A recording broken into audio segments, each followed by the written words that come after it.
In June of 1989, a 44-year-old nurse named Cindy James was found dead, bound, drugged, and discarded behind an abandoned house in Richmond, British Columbia.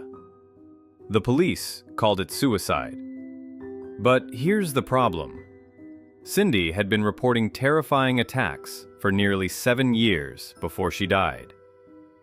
She'd been beaten, strangled, her home set on fire, her phone lines cut, her pets killed.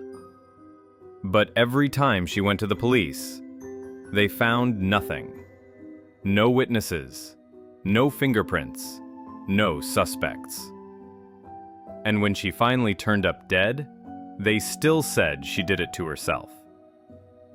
This is one of the most baffling cases in Canadian history, and some say it was murder, hidden in plain sight.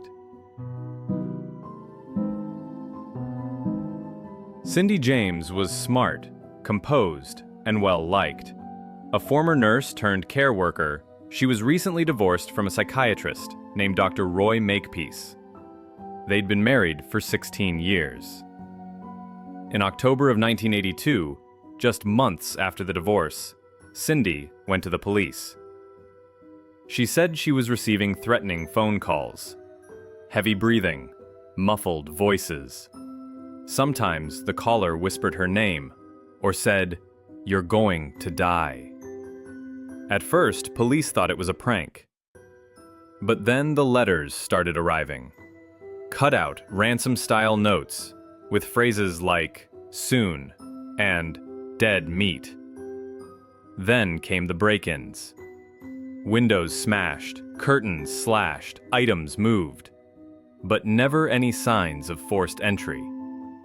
Police began to suspect Cindy was making it all up. Until things escalated. One night in January 1983, Cindy's friend Agnes dropped by unexpectedly and found Cindy unconscious on the floor. She had a nylon stocking tied tightly around her neck. Cindy claimed someone had broken in and strangled her. The police weren't convinced. There were no fingerprints, no sign of struggle. They wondered, why would a killer leave her alive? But Cindy insisted she was being stalked. In the following months, things got worse.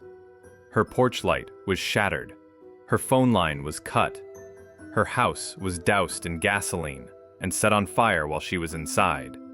A neighbor saw a man outside her house during one of the fires, but by the time police arrived, he was gone. Still, no suspect, no arrest. Desperate, Cindy hired private investigator Ozzy Caban. He installed security systems, cameras, and even stayed at the house. But even Caban couldn't catch anyone. One night, he found Cindy outside, without shoes, soaked in blood. A knife was through her hand, pinning a note to her skin. It read, "You're dead." But once again, no witnesses, no attacker, no physical evidence.